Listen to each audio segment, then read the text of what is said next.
Hello বন্ধুরা, সবাইকে স্বাগত জানাই স্টাডি সাকসেস কোচিং সেন্টারে। বন্ধুরা, তোমাদের জন্য আজকে এমটিএস 2025-এর 19 নম্বর জিকে ক্লাস নিয়ে এসেছি, যেখানে কিন্তু 50খানা কোশ্চেন আলোচনা হবে। আজকের ক্লাসেও কিন্তু 50খানা কোশ্চেন আলোচনা করব। আজকে যে দুটো শিফট আলোচনা হবে সেটা হচ্ছে 15-10-2024-এর থার্ড শিফট এবং 16-10-2024-এর ফার্স্ট শিফট। দুটো শিফট 25-25 50খানা কোশ্চেন আলোচনা করব আজকে। প্রথম শিফট যেটা হচ্ছে থার্ড শিফট 15-10-2024 থার্ড শিফটের ফার্স্ট কোশ্চেন। দেখো কী রয়েছে, খুবই একটা সিম্পল কোশ্চেন, আশা করি এটা সবাই অ্যান্সারটা পারবে। কোন উপলক্ষে ভারতে রামনবমী পালিত হয়? সবাই পারবে। কিসের কারণে? দেখো, সঠিক অ্যান্সার হবে অপশান নাম্বার 2, ভগবান রামের জন্মতিথি।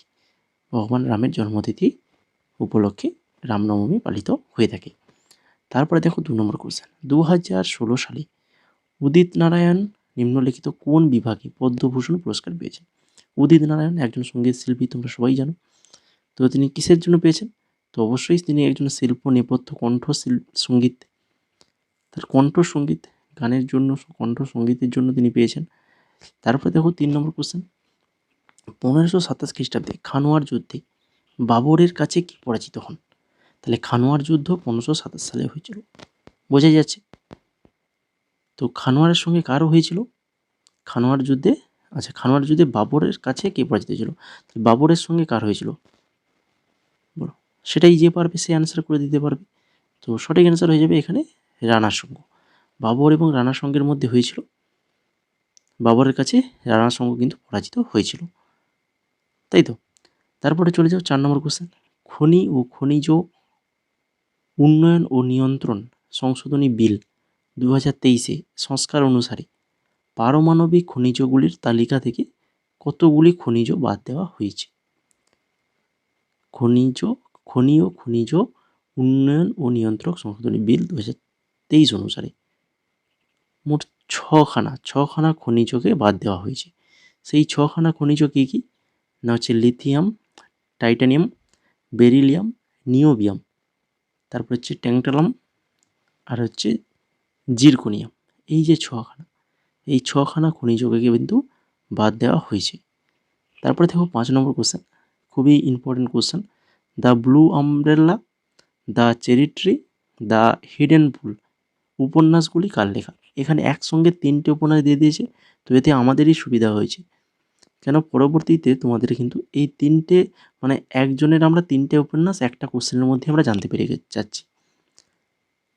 এর পরবর্তীতে যে কোশ্চেনটা আসার সম্ভাবনা রয়েছে যে এই 3টের মধ্যে যে কোনো একটা তুলে দেবে, ঠিক আছে, বলবে যে এটা কার উপন্যাস। বা এখানে আর কি কোশ্চেন হতে পারে, যে রাস্কিন বন্ডের লেখা উপন্যাসটি কোনটি, বলে এই 3টের মধ্যে যে কোনো একটা নাম থাকতেই পারে। তাহলে রাস্কিন বন্ডের 3খানা উপন্যাস, the blue umbrella, the cherry tree আর দ্য হিডেন পুল, ভালো করে মনে রাখো। এরপরে চলে যাও 6 নম্বর কোশ্চেন, বৌদ্ধ স্থাপত্যের প্রসঙ্গে নিম্নের বিবৃতি বা বিবৃতিগুলি সঠিক কোনটা? কোনটা সঠিক? 3টে বিবৃতি দেওয়া রয়েছে। উদ্দেশিকা স্তূপ একটি স্মৃতিসৌধ হিসেবে তৈরি করা হয়েছিল।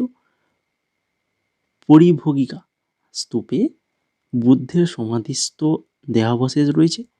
আর ভারত স্তূপ উত্তরপ্রদেশে অবস্থিত। এই ভারত স্তূপ থেকে কিন্তু কোশ্চেন আসে, আগেও এসছে, ইম্পর্টেন্ট রয়েছে। তো এখানে এই 3 নম্বর অপশানটা ভুল রয়েছে, ভারত স্তূপ উত্তরপ্রদেশে নয়। বাকি যে দুটা, শুধুমাত্র এখানে 1 এবং 2, এই দুটো কিন্তু সঠিক। উদ্দেশিকা স্তূপ একটি স্মৃতিসৌধ হিসেবে তৈরি করা হয়েছিল, আর পরিভোগিকা স্তূপে বৌদ্ধের সমাধিস্থ দেহাবশেষ রয়েছে, এটা ভালো করে মনে রাখো। পরিভোগিকা স্তূপে বৌদ্ধের সমাধিস্থ দেহাবশেষ রয়েছে। তাহলে ভারত স্তূপ এটা হচ্ছে জাতক কাহিনী এবং গল্প চিত্রিত করে, এটি হচ্ছে মধ্যপ্রদেশে রয়েছে। কোথায় রয়েছে? মধ্যপ্রদেশ। এখানে অপশানে কী রয়েছিল? উত্তরপ্রদেশ ছিল, এই জন্য ওটা ভুল। মধ্যপ্রদেশ মনে রাখো। এসএসসি এমটি 2022 এসছে, সিপিও 2020-তে এসছে। তারপরে দেখো 7 নম্বর কোশ্চেন, নিম্নলিখিতদের মধ্যে কে 1885 সালে ভারতীয় জাতীয় কংগ্রেসের অন্যতম প্রতিষ্ঠাতা ছিলেন? 1885 সালে ভারতীয় জাতীয় কংগ্রেসের অন্যতম প্রতিষ্ঠাতা তিনি হচ্ছেন কে? না, তিনি হচ্ছেন Alan Octavian Hume. Alan Octavian Hume, যিনি 1885 সালে ভারতীয় জাতীয় কংগ্রেসের অন্যতম প্রতিষ্ঠাতা। 1885 সালে উমেশ চন্দ্র ব্যানার্জির সভাপতিত্বে বোম্বেতে প্রথম কিন্তু এই জাতীয় কংগ্রেসের অধিবেশন অনুষ্ঠিত হয়েছিল। তারপরে দেখো, বাল গঙ্গাধর কাকে ভারতের হীরা হিসাবে আখ্যায়িত করেছিলেন? ভারতের হীরা, এটা বাল গঙ্গাধর কাকে আখ্যায়িত করেছিল? গোপাল কৃষ্ণ গোখলে। গোপাল কৃষ্ণ গোখলেকে আখ্যায়িত করেছিলেন। এছাড়া আরও এখানে যেগুলো মনে রাখতে হবে, ভ্যালেন্টাইন চিররের লেখা ইন্ডিয়ান আনরেস্ট বইটি বাল গঙ্গাধর তিলককে ভারতীয় অশান্তির জনক বলে উল্লেখ করেছেন। ভারতীয় অশান্তির জনক বলে উল্লেখ করেছেন কে? হচ্ছে ভ্যালেন্টাইন চিরলের লেখা ইন্ডিয়ান আনরেস্ট বইটির, ইন্ডিয়ান আনরেস্ট বইটি কার লেখা? ভ্যালেন্টাইন চিরল। আর এই ভ্যালেন্টাইন চিরল তার এই বইতে বাল গঙ্গাধর তিলককে ভারতীয় অশান্তির জনক বলে উল্লেখ করেছেন। বোঝা গেল কি বলতে চাইছি? তারপরে দেখো, মহাত্মা গান্ধী। মহাত্মা গান্ধী বাল গঙ্গাধর তিলককে আধুনিক ভারতের নির্মাতা বলে উল্লেখ করেছেন। আধুনিক ভারতের নির্মাতা বলে উল্লেখ করেছেন বাল গঙ্গাধর তিলককে, কে? মহাত্মা গান্ধী। আর হচ্ছে গোপাল কৃষ্ণ গোখলে 1905 সালে সার্ভেন্টস অফ ইন্ডিয়া সোসাইটি প্রতিষ্ঠা করেন। সার্ভেন্ট অফ ইন্ডিয়া সোসাইটি প্রতিষ্ঠা করেন। এরপরে দেখো 9 নম্বর কোশ্চেন, পুষ্টির ঘাটতির কারণে সৃষ্ট নিম্নলিখিত কোন রোগের প্রতিকারের জন্য একটি তাৎক্ষণিক প্রতিকারমূলক ব্যবস্থা হিসেবে 1970 সালে ন্যাশনাল প্রফিল্যাক্সিস প্রোগ্রাম চালু করা হয়েছিল? 1970 সালে ন্যাশনাল প্রফিল্যাক্সিস প্রোগ্রাম চালু করা হয়েছিল। অন্ধত্ব, অন্ধত্ব রোগের প্রতিকারের জন্য। এবার তোমাদের যে নোটসটা এটা দেব, এইটা সবাই খাতায় নোট করে রাখো। আগের ক্লাসে যেমন বলেছিলাম, ওই যে ব্যাকটেরিয়া ভাইরাস গঠিত যে রোগগুলো বলেছিলাম সেগুলো খাতায় তুলতে, সেখান থেকে কোশ্চেন কিন্তু মাস্ট কোনো না কোনো শিফটে থাকবে। তেমনই এখান থেকেও কিন্তু কোশ্চেন একদম মাস্ট, একদম খাতায় নোট করে রাখো। এক্সামের শেষে বুঝতে পারবে এটা আসছে কি আসেনি। যে কোনো শিফটে তো এখান থেকে কোশ্চেন থাকবেই থাকবে। ফার্স্ট কি না, ভিটামিন এ, যার অভাবে হয়ে থাকে রাতকানা বা অন্ধত্ব। ভিটামিন B1 অভাবে বেরিবেরি, B3 পেলেগ্রা, B6 রক্তাল্পতা, ভিটামিন সির অভাবে স্কারবি মাড়ি ফুলে যাওয়া, ভিটামিন ডির অভাবে রিকেট অস্টিওমেলাসিয়া, আয়োডিনের অভাবে গলগণ্ড, ভিটামিন ই অভাবে পুরুষদের মধ্যে বন্ধ্যাত্ব এবং মহিলাদের মধ্যে গর্ভপাত, আর ভিটামিন কে, এটা হচ্ছে রক্তপাত ডায়াথেসিস। এইগুলো ভালো করে মনে রাখো, প্রত্যেকটাই ইম্পর্ট্যান্ট। তারপরে দেখো 10 নম্বর কী রয়েছে, হচ্ছে উপকূল রেখা থেকে ভগ্ন সোপান পর্যন্ত স্থলভাগের একটা অংশ যা অগভীর জলের নিচে নিমজ্জিত থাকে তাকে ড্যাশ বলা হয়। উপকূল রেখা থেকে ভগ্ন সোপান পর্যন্ত স্থলভাগের একটা অংশ যা অগভীর জলের নিচে নিমজ্জিত থাকে তাকে কি বলে? না, তাকে বলে মহীসোপান। মহীসোপান বলা হয়। তো 10খানা কোশ্চেন। পরবর্তী কোশ্চেনে যাওয়ার আগে তোমাদেরকে একটা কথা বলে রাখি, তোমরা যারা এখনও ক্লাসটিকে লাইক করোনি, তো সবার প্রথম তো অবশ্যই লাইক করে দাও যদি ক্লাসটা ভালো লেগে থাকে। এরপরে মাত্র 10খানা হয়েছে, আরও কিন্তু 40খানা কোশ্চেন রয়েছে। আলোচনা হবে এইভাবে এক্সট্রা ডিটেলস সহ।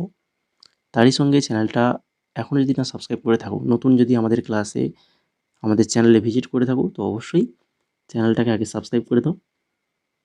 এই ধরনের জিকে ক্লাস কিন্তু তোমরা ঠিক সন্ধ্যে 6:30টায় পেয়ে যাবে।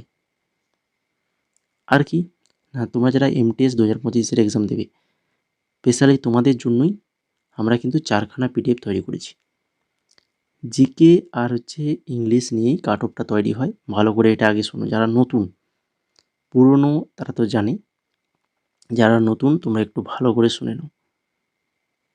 কাট অফটা তোমাদের 4টা সাবজেক্টের উপরে কিন্তু এক্সামটা হবে, রিজনিং, ম্যাথ, ইংলিশ আর হচ্ছে জিকে বা জেনারেল অ্যাওয়ারনেস। তো এই 4টার মধ্যে এই জেনারেল অ্যাওয়ারনেস এবং ইংলিশ, এই দুটো টপিকের উপরেই তোমাদের কাট অফটা তৈরি হবে। তাই তোমরা জিকে এবং এই ইংলিশটাকে ভালো করে গুরুত্ব দাও, ভালো করে পড়াশোনা করো। আর তোমাদের এই জিকে ইংলিশ নিয়েই আমাদের 4খানা PDF তৈরি করেছি, যেখানে এই জেনারেল অ্যাওয়ারনেসের 3খানা PDF রয়েছে। একটা হচ্ছে প্রিভিয়াস ইয়ার 2019 থেকে 24 6200 plus MCQ with extra details. আমাদের ক্লাসে যে এক্সট্রা ডিটেলসগুলো আলোচনা করা হচ্ছে কোশ্চেনের নিচে, ওই ধরনের এক্সট্রা ডিটেলস কিন্তু এই ক্লাসের থেকেও সেই পিডিএফে বেশি পরিমাণে রয়েছে। তাছাড়া স্ট্র্যাটেজিকে মানে যে সকল টপিক থেকে বারবার কোশ্চেন আসে প্রত্যেক শিফটে, সেই টপিক 14খানা টপিক থেকে একটা পিডিএফ বানানো হয়েছে, আর একটা হচ্ছে কারেন্ট অ্যাফেয়ার্স। তো এটা ইম্পর্টেন্ট, 2024 ভেরি ভেরি ইম্পর্টেন্ট। আর 2025-এর যে কারেন্ট অ্যাফেয়ার্স সেটা আমরা যারা আমাদের এই পিডিএফ পারচেজ করবে তাদেরকে দেওয়া হবে। তাদের জন্য আলাদা টেলিগ্রাম গ্রুপ অলরেডি খোলা হয়ে গেছে, সেখানে কিন্তু ইতিমধ্যে কারেন্ট অ্যাফেয়ার্স নোটস কিন্তু দেওয়া হচ্ছে, ইংলিশ নোটস দেওয়া হচ্ছে, জিকের দেওয়া হচ্ছে, রিজনিংয়েরও দেওয়া হচ্ছে। আর ইংলিশেরও আমরা পিডিএফ বানিয়েছি, 2000 এমসিকিউ রয়েছে এই ইংলিশ পিডিএফের মধ্যে। 4খানা পিডিএফ, যার প্রাইস রয়েছে মাত্র 199 টাকা। আর এটা পারচেজ করতে হলে তোমাদেরকে এই যে স্ক্রিনে দেওয়া হোয়াটসঅ্যাপ নাম্বার দেখতে পাচ্ছ, এই নাম্বারে তোমাদেরকে হাই লিখে মেসেজ করতে হবে, বা এসএসসি এমটিএস নোটস বলে মেসেজ করলে চলবে। বোঝা গেল? তো যারা পারচেজ করতে চাও 199 রুপিসে, তো অবশ্যই হাই লিখে মেসেজ করো। এবার চলো শুরু করি 11 নম্বর কোশ্চেন। 11 নম্বর কোশ্চেন কী রয়েছে? ভারতের প্রথম বাজেট কবে পেশ করা হয়? আমাদের ভারতে প্রথম বাজেট কবে পেশ করা হয়? সঠিক অ্যান্সার অপশান নাম্বার 2, 1860। 1860 সালে প্রথম বাজেট পেশ করা হয়। এবার দেখো এই যে এখানে দেখো এক্সট্রা নোটস দেখতে পাচ্ছ, এই রকমই এক্সট্রা নোটস কিন্তু তোমরা আমাদের পিডিএফে পেয়ে যাবে। এখানে প্রত্যেকটা যে এক্সট্রা নোটসগুলো প্রত্যেকটা ভালো করে একটু দেখে রাখো। আর যারা পিডিএফ পারচেজ করতে পারছো না, আর্থিক অবস্থা একদম যাদের খারাপ, অনেকের আর্থিক অবস্থা খারাপ সেটা আমি জানি, যারা করতে পারছো না তো তোমরা একটু খাতায় নোটস করে রাখো, স্ক্রিনশট নিয়ে নাও, নিয়ে খাতায় নোট করে রাখো। জিনিসগুলো আমি একবার পড়ে শুনিয়ে দিচ্ছি, শুনে নাও। ইস্ট ইন্ডিয়া কোম্পানি থেকে ব্রিটিশ ক্রাউনের কাছে ভারতীয় প্রশাসন স্থানান্তরের 2 বছর পর 1860 সালে 7ই এপ্রিল প্রথম বাজেট পেশ হয়। 1860 সালে 7ই এপ্রিল প্রথম বাজেট পেশ হয়। বাজেট পেশকারী প্রথম অর্থ সদস্য ছিলেন কে? James Wilson. তাহলে প্রথম বাজেট পেশ করেন কে? James Wilson. কবে? 1860 সালে। তারপরে দেখো আর কে শানমুখম চেট্টি স্বাধীন ভারতের প্রথম কেন্দ্রীয় বাজেট পেশ করেন। স্বাধীন ভারতের প্রথম বাজেট পেশ করেন কে? আর কে শানমুখম চেট্টি। কত সালে? 1947 সালে 26শে নভেম্বর। তারপরে কি মনে রাখবে? ভারতের যে আর্থিক বছর সেটা কত? এটাও এক্সামে আসে কিন্তু প্রত্যেক বছর, সেটা হচ্ছে 1 এপ্রিল থেকে 31শে মার্চ। 1 এপ্রিল থেকে 31শে মার্চ এটা কিন্তু ভারতের আর্থিক বছর। আর কি মনে রাখবে? রাষ্ট্রপতির নামে কিন্তু সংসদে বাজেট পেশ করা হয়। এর সঙ্গে আরও মনে রাখতে হবে 28শে ফেব্রুয়ারি 1950 সালে জন মাথাই ভারতীয় প্রজাতন্ত্রের প্রথম বাজেট পেশ করেছিলেন। তাহলে ভারতীয় প্রজাতন্ত্রের প্রথম বাজেট পেশ করেছিলেন কে? জন মাথাই, 1950 সালে 28শে এপ্রিল। আর 1 ফেব্রুয়ারি 2021, এটাও ভেরি ভেরি ইম্পর্টেন্ট, অর্থমন্ত্রী নির্মলা সীতারামন যিনি বর্তমানে রয়েছেন প্রথম কাগজবিহীন বাজেট পেশ করেন। প্রথম কাগজবিহীন বাজেট ভারতে চলমান কোভিড-19 মহামারীর কারণে কিন্তু এটি করা হয়েছিল। তাহলে তথ্যগুলো দেখে তোমাদের কি মনে হচ্ছে? এগুলো কি আনইম্পর্টেন্ট? এই রকমই গুরুত্বপূর্ণ কিন্তু নোটস, এক্সট্রা ডিটেলস আমাদের কিন্তু পিডিএফে তোমরা পেয়ে যাবে। এরপরে দেখো 12 নম্বর কোশ্চেন। 9 গ্রাম জলে উপস্থিত জলের অণুর আনুমানিক সংখ্যা কত? 9 গ্রাম জলের উপস্থিত জলের অণুর আনুমানিক সংখ্যা যেটা কত? 9 গ্রামে থাকে হচ্ছে 3.011 × 10^23। ঠিক আছে, 3.011 × 10^23। অপশান নাম্বার 3 হয়ে যাবে এখানে সঠিক আনসার। তারপরে দেখো 3 নম্বর কোশ্চেন। 2019-20 সালে ভারতে নিচের কোন খাতে জনবলের শতাংশ সবচেয়ে বেশি ছিল? শহুরে ভারতে নিচের কোন খাতে জনবলের শতাংশ সবচেয়ে বেশি ছিল? সেটা হচ্ছে পরিষেবা খাত। এরপরে 14 নম্বর। 2023 সালে মহিলা প্রিমিয়ার লিগ প্রথম সংস্করণের উদ্বোধনী ম্যাচটি কোথায় আয়োজিত হয়েছিল? তো আমরা বেশিরভাগ যেটা পড়ে থাকি, যে ওমেন্স প্রিমিয়ার লিগ কারা জয়লাভ করেছে, কারা পরাজিত হয়েছে, এটাই বেশিরভাগ আমরা পড়ে থাকি। কিন্তু এখানে কোশ্চেনটা এসে দেখো উদ্বোধনী ম্যাচটা কোথায় হয়েছিল। তো সঠিক অ্যান্সার হবে এখানে অপশান নাম্বার 3 মুম্বাইতে হয়েছিল। এখানে তোমাদের কী কী মনে রাখতে হবে, 23-এর কথা বাদ দিয়ে দাও, এবার 23 থেকে কোশ্চেন কিন্তু আসবে না, যেটা আসবে 24 আর 25 এই দুটো সাল। তাহলে মহিলা প্রিমিয়ার লিগ 2024 যেটা বিজয়ী হয়েছিল রয়্যাল চ্যালেঞ্জার ব্যাঙ্গালোর, আর রানার্স আপ হয়েছিল দিল্লি ক্যাপিটাল। 25টা ভালো করে মনে রাখো। উদ্বোধনী ম্যাচ কোথায় হয়েছিল? কোটাম্বি স্টেডিয়াম, ভাদোদরা। বিজয়ী হয়েছিল মুম্বাই ইন্ডিয়ান্স, আর রানার্স আপ হয়েছিল দিল্লি ক্যাপিটাল। এগুলো আগেও আলোচনা করেছিলাম, আবারও আরেকবার বলে দিলাম। তারপরে চলে যাও 15 নম্বরে। সংবিধানের কোন অনুচ্ছেদে রাজ্যপালকে সাহায্য ও পরামর্শ দেওয়ার নির্দেশ মন্ত্রী পরিষদকে দেওয়া হয়েছে? কত নম্বর অনুচ্ছেদ? রাজ্যপালকে সাহায্য ও পরামর্শ দেওয়ার নির্দেশ মন্ত্রী পরিষদকে দেওয়া হয়েছে। সঠিক অ্যান্সার অপশান নাম্বার 3 অনুচ্ছেদ 163। তারপর দেখো 16 নম্বর। গোলগি বা গোলজি বস্তু সমূহকে ঘিরে থাকা সাইটোপ্লাজমিক অঞ্চলে কোনো কোষ অঙ্গাণু থাকে না। গোলগি বস্তুসমূহকে ঘিরে থাকা সাইটোপ্লাজমিক অঞ্চলে কোনো কোষ অঙ্গাণু থাকে না। সাইটোপ্লাজমের এই স্বচ্ছ অঞ্চলকে কি বলা হয়? সাইটোপ্লাজমের এই যে স্বচ্ছ অংশটা, সেই যেখানে কোনো কোষ থাকে না, সেটাকে কি বলা হয়? না, সেটাকে বলা হয় zone of exclusion. Zone of exclusion বলা হয়। তারপর দেখো 17 নম্বর। যদি কোনো ভারতীয় নাগরিককে তার জাতির কারণে কোনো সার্বজনীন স্থানে প্রবেশ করতে না দেওয়া হয়, তাহলে নিম্নলিখিত মৌলিক অধিকারগুলির মধ্যে কোনটা লঙ্ঘন করা হয়?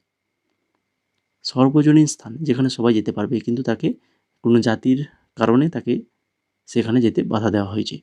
তো এটা তাহলে এই যে সমতার অধিকার, সবার যে সমান অধিকার, সেই সমতার অধিকার থেকে তাকে লঙ্ঘন করা হচ্ছে। তারপরে দেখো 18 নম্বর কোশ্চেন। দাক্ষিণাত্য সহ দক্ষিণ ভারতে হর্ষবর্ধনের প্রতিপত্তি বর্ধনের আকাঙ্ক্ষা ড্যাশের প্রভাবে স্তিমিত হয়েছিল। দাক্ষিণাত্য সহ দক্ষিণ ভারতে হর্ষবর্ধনের প্রতিপত্তি বর্ধনের আকাঙ্ক্ষা দ্বিতীয় পুলকেশীর প্রভাবে স্তিমিত হয়ে যায়। 19 নম্বর। কে কল্যাণ সুন্দরম পিল্লাই নিম্নলিখিত কোন নৃত্যশৈলীতে তার অবদানের জন্য সঙ্গীত নাটক একাডেমি পুরস্কার 1999 সম্মানিত হন? এই কোশ্চেনগুলো বারবার আলোচনা করে এসেছি, ভেরি ভেরি ইম্পর্টেন্ট, ভালো করে মনে রাখো। কে কল্যাণ সুন্দরম পিল্লাই ইনি কিন্তু একজন ভারতনাট্যম নৃত্যশিল্পী। ভালো করে মনে রাখো, ভারতনাট্যম নৃত্যশিল্পী যিনি সঙ্গীত নাটক একাডেমি পুরস্কার 1999 সম্মানিত হয়েছিলেন। তারপরে দেখো 20 নম্বর। 2024 সালের ফেব্রুয়ারিতে ঝাড়খণ্ডের দ্বাদশ মুখ্যমন্ত্রী হিসেবে কে শপথ গ্রহণ করেছিলেন? 2024 সালের ফেব্রুয়ারিতে ঝাড়খণ্ডের দ্বাদশ মুখ্যমন্ত্রী হিসেবে শপথ নিয়েছিলেন, তিনি হচ্ছেন চম্পাই সোরেন। আর আমরা ইতিমধ্যে কিন্তু তোমাদের এখন বর্তমানে 2025-এ কোন রাজ্যে কোন মুখ্যমন্ত্রী এবং কোন রাজ্যপাল রয়েছে তার লিস্ট কিন্তু আমি অলরেডি দিয়ে দিয়েছি আমাদের প্রাইভেট টেলিগ্রাম গ্রুপে। তোমরা ওটা ভালো করে দেখে নেবে। আর ওটা সম্ভবত আমাদের এমনি টেলিগ্রাম যে চ্যানেল রয়েছে সবার জন্য, সেখানেও সম্ভবত দেওয়া রয়েছে, ঠিক আছে? ওইটা তোমরা দেখে নেবে, কিন্তু কোশ্চেনগুলো কিন্তু ওর মধ্যে থেকে আসার চান্স রয়েছে। 21 নম্বর কোশ্চেন দেখো। স্কুল শিক্ষা ক্ষেত্রের জন্য ভারত সরকার কর্তৃক 2018-19 কেন্দ্রীয় বাজেটে প্রবর্তিত অতিরিক্ত কর্মসূচি কী? অতিরিক্ত কর্মসূচি যেটা হচ্ছে সমগ্র শিক্ষা। তারপরে দেখো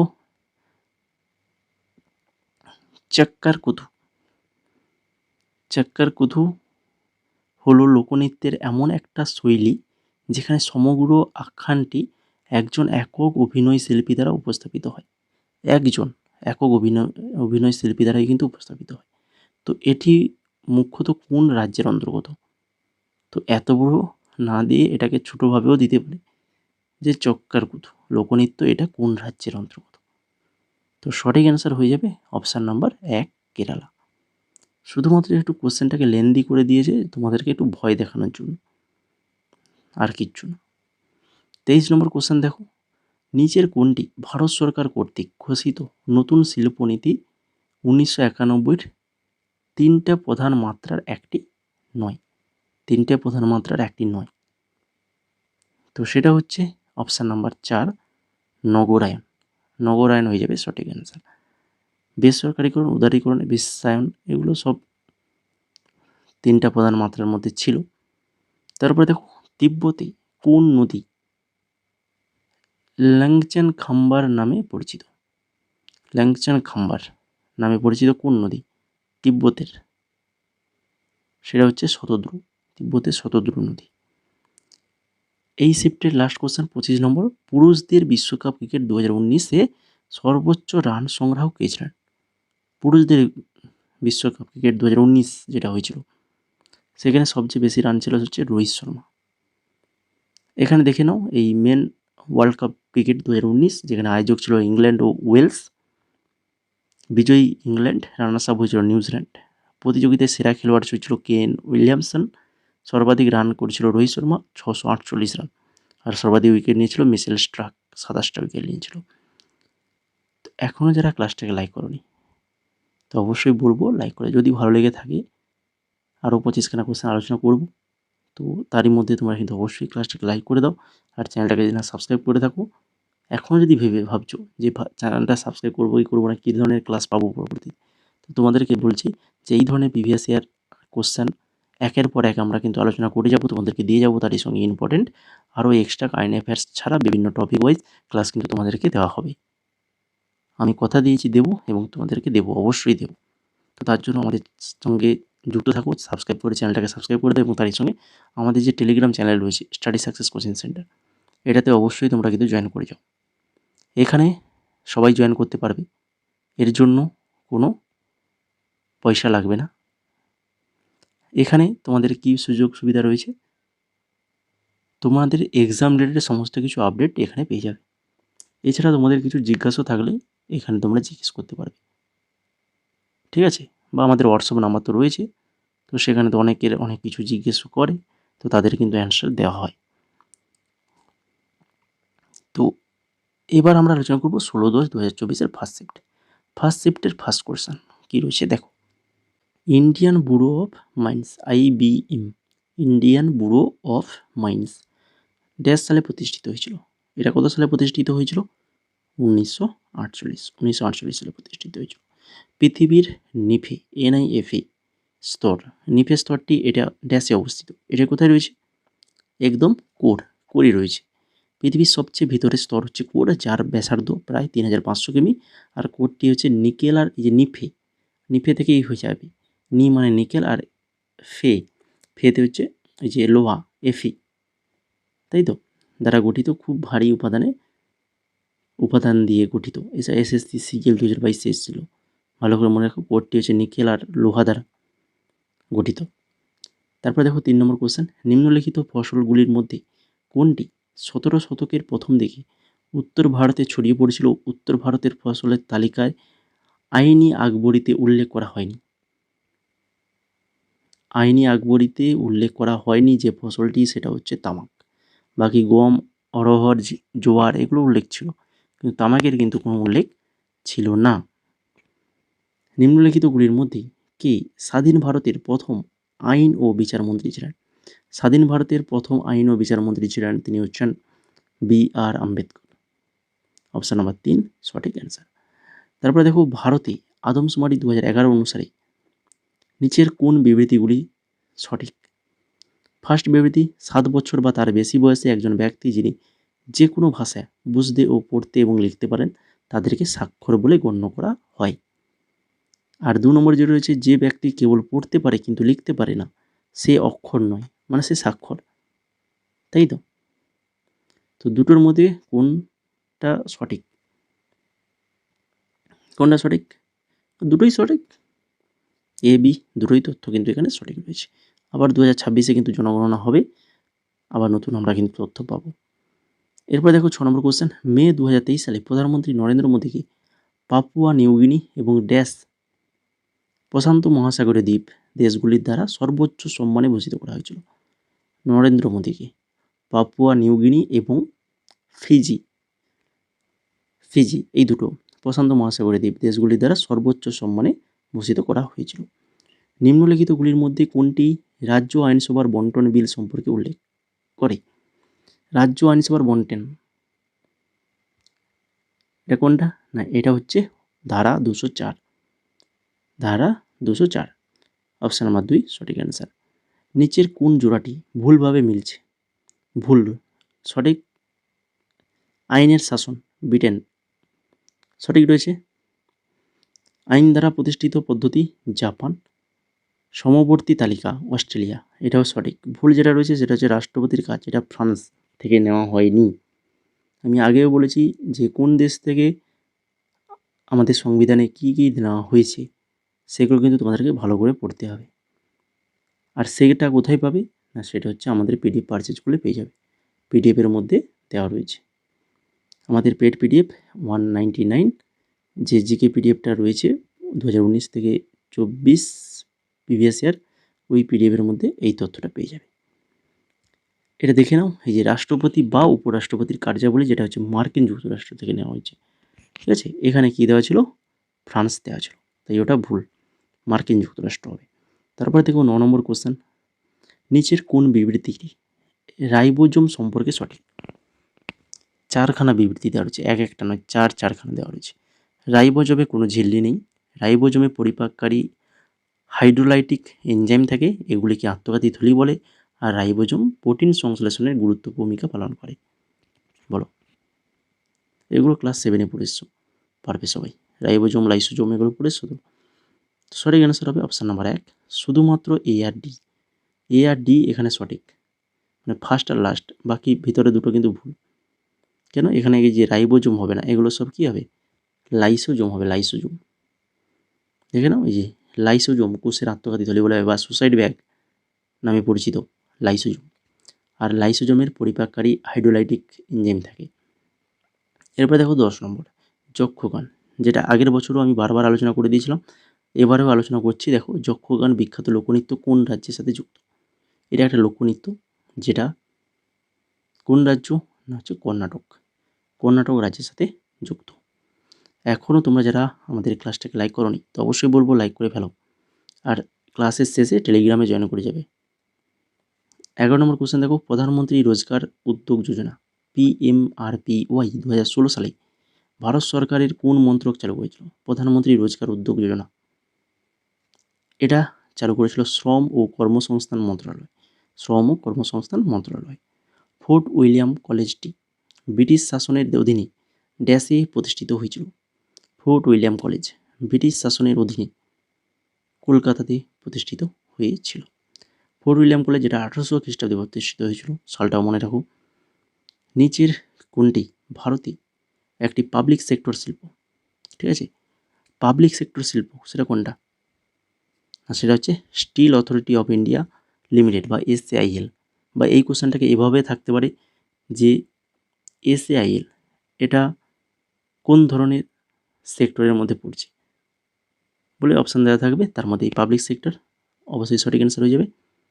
তারপরে দেখো 14 নম্বর কোশ্চেন, সেলুলার উপাদান এবং অণু ভেঙে এবং পুনর্ব্যবহার করার জন্য কোন সেলুলার কাঠামো দায়ী? কোন সেলুলার কাঠামো দায়ী? লাইসোজোম, লাইসোজোম দায়ী। তারপর দেখো টেনিসের লাভ স্কোরটা কি? টেনিসের লাভ স্কোরটা কি? এটা CHSL আলোচনা করেছিলাম। তো সেটা হচ্ছে স্কোর যখন একজন খেলোয়াড়ের 0 পয়েন্ট থাকে, একজন খেলোয়াড়ের যখন 0 পয়েন্ট থাকে তখন সেটাকে লাভ পয়েন্ট বলা হয়। 16 নম্বর, কোন শহর কত? না হচ্ছে 22 নম্বর কমনওয়েলথ গেমস 2022 আয়োজন করেছিল। 22তম কমনওয়েলথ গেমস 2022 আয়োজন করেছিল কোন শহর? সঠিক answer option number 2, Birmingham. Birmingham আয়োজন করেছিল। তারপর দেখো, getting a grip on my body my mind myself, নিম্নলিখিত টেনিস আইকনদের মধ্যে কার আত্মজীবনী?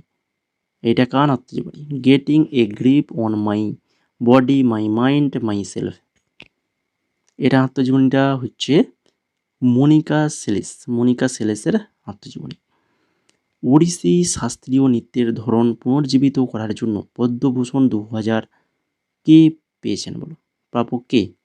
পদ্মভূষণ 2000 ওড়িশি শাস্ত্রীয় নৃত্যের ধরন পুনর্জীবিত করার জন্য তিনি হচ্ছেন কেলুচরণ মহাপাত্র, যেটা আগের ক্লাসেও আমি বলেছিলাম ভেরি ভেরি ভেরি ইম্পর্টেন্ট।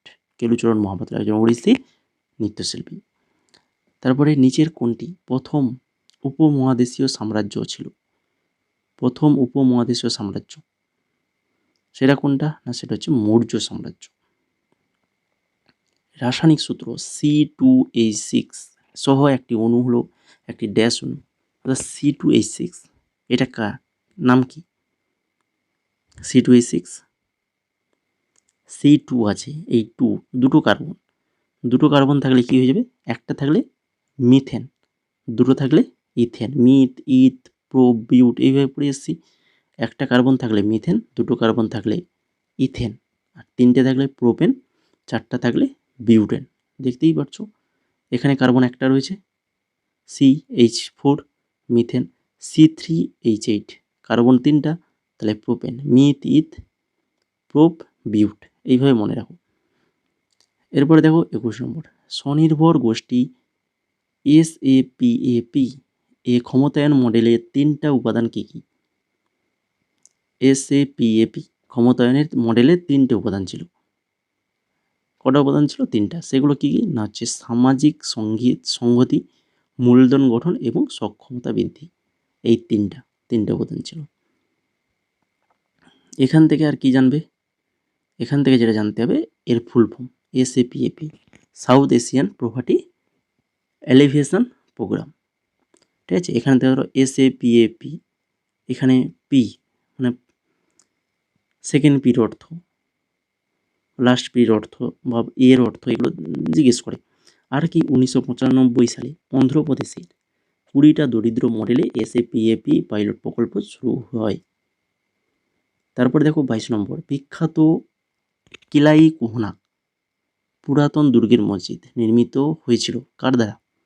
কিলাই কুহনা অর্থাৎ পুরাতন দুর্গের মসজিদ, যেটা নির্মিত হয়েছিল শের শাহ দ্বারা। তারপরে নিম্নলিখিত রাজ্যগুলির মধ্যে কোনটি 2023 সালের মার্চ মাসে মুখ্যমন্ত্রী বৃক্ষ সম্পদ যোজনা চালু করেছিল? কোন রাজ্য চালু করেছিল? ছত্তিশগড় রাজ্য। নিচের কোন মাসে নাগাল্যান্ডের সুমি উপজাতিরা তুলুনি উৎসব পালন করে? তাহলে দেখো তুলুনি উৎসব কোথায়, কোন রাজ্যে? নাগাল্যান্ড। কোন উপজাতি? সুমি উপজাতি পালন করে থাকে। দুটো কোশ্চেন হয়ে গেল। এবার কবে, কোন মাসে? তো সেটা হচ্ছে জুলাই মাসে পালন করে থাকে। তারপরে দেখো আজকের ক্লাসের লাস্ট কোশ্চেন, নিচের কোন পুরস্কার পণ্ডিত রবিশঙ্কর 4বার জিতেছেন? পণ্ডিত রবিশঙ্কর, জানো পণ্ডিত রবিশঙ্কর কিসের সাথে যুক্ত? কোশ্চেনটা কিন্তু এসেছিল আগে, জিডি 2024 আলোচনা করেছিলাম। যারা জিডি ক্লাস দেখেছো তারা কিন্তু জানো, যারা দেখোনি দেখে নেবে, ডেসক্রিপশানে লিঙ্ক রয়েছে। সঠিক অ্যান্সার হবে অপশান নাম্বার 1, গ্র্যামি পুরস্কার। গ্র্যামি পুরস্কার 4বার জিতেছেন পণ্ডিত রবিশঙ্কর, আর যিনি একজন সেতার বাদক। ভালো করে মনে রাখো, পণ্ডিত রবিশঙ্কর একজন সেতার বাদক। তো এই ছিল আজকের 50খানা কোশ্চেন। যদি ভালো লেগে থাকে ক্লাসটি তো অবশ্যই বলবো ক্লাসটাকে লাইক করে দাও এখনও যারা লাইক করোনি, এবং বন্ধুদের মাঝে অবশ্যই ক্লাসটাকে শেয়ার করো। তারই সঙ্গে চ্যানেলটাকে সাবস্ক্রাইব করে বেল আইকনে ক্লিক করে রাখো এই ধরনের গুরুত্বপূর্ণ ক্লাস কিন্তু পাওয়ার জন্য। আর আমাদের এই টেলিগ্রাম চ্যানেল, যার লিঙ্ক তোমরা ডেসক্রিপশানে পাবে, বা টেলিগ্রামে গিয়ে সার্চ করো স্টাডি সাকসেস কোচিং সেন্টার পেয়ে যাবে, ওখানে জয়েন হয়ে যাও। ওখানে বিভিন্ন নোটস, তার পাশাপাশি এক্সাম রিলেটেড আপডেট যেটা তোমাদের অবশ্যই প্রয়োজন সেটা কিন্তু পেয়ে যাবে আমাদের চ্যানেলে। আর এই যে 4খানা PDF যারা পারচেজ করতে চাও, আগ্রহী রয়েছো, তো এখনই হোয়াটসঅ্যাপ নাম্বারে হাই লিখে মেসেজ করো, 4খানা PDF পেয়ে যাবে। আর PDF তো তোমাদেরকে সঙ্গে সঙ্গে হোয়াটসঅ্যাপে দিয়ে দেওয়া হবে পেমেন্ট করলেই। আর তারই সঙ্গে সঙ্গে তোমরা কিন্তু এই টেলিগ্রাম গ্রুপে জয়েন হয়ে যেতে পারবে। এই গ্রুপে ইতিমধ্যে 300 জন স্টুডেন্ট কিন্তু অ্যাড হয়ে গেছে। তো তোমরা যদি হতে চাও এই গ্রুপে তাহলে অবশ্যই পেমেন্ট করে PDFগুলো পারচেজ করে টেলিগ্রাম গ্রুপে জয়েন করে যাও, যেখানে অলরেডি দেখো কত নোটস দেওয়া রয়েছে। এগুলো PDF আকারে দেওয়া রয়েছে, কিছু ওয়ার্ড আকারে দেওয়া রয়েছে, কিছু ইমেজ আকারে দেওয়া রয়েছে। তো অনেক নোটস ইতিমধ্যে দেওয়া হয়ে গেছে, পরবর্তীতে কিন্তু আরও দেওয়া হবে। আর একটা PDF হচ্ছে, সেটা হচ্ছে CHSL। CHSL এর 2300 জিকে PDF রয়েছে, যেটার প্রাইস রাখা হয়েছে মাত্র 49 টাকা। 2300 MCQ পাবে, এক্সট্রা ডিটেলস সহ। কত টাকায়? মাত্র 49 টাকায়। তো এটাও যদি কেউ নিতে চাও তো তার জন্য তোমাদেরকে ওই হোয়াটসঅ্যাপ নাম্বারে হাই লিখে মেসেজ করতে হবে। তো দেরি না করে মেসেজ করে ফেলো, যত সময় নষ্ট করবে অন্যান্য স্টুডেন্টের থেকে কিন্তু তুমি আরও পিছিয়ে যাবে, এটা মনে রাখবে। এক্সাম কিন্তু সামনে এগিয়ে চলে আসছে, পরপর এক এক করে দিন কিন্তু কেটে যাচ্ছে, দেখতে দেখতে 1 মাস হতে যাচ্ছে, তাই না? নোটিফিকেশান বেরিয়েছে, তা 1 মাস হতে যাচ্ছে। তো দেরি করো না, যত দেরি করবে তুমি কিন্তু পিছিয়ে যাবে। তো নেওয়ার ইচ্ছে থাকলে হোয়াটসঅ্যাপে যাও, হাই লিখে মেসেজ করো। তো কীভাবে পেমেন্ট করবে তার স্টেপটা কিন্তু ওইখানে বলে দেওয়া হবে।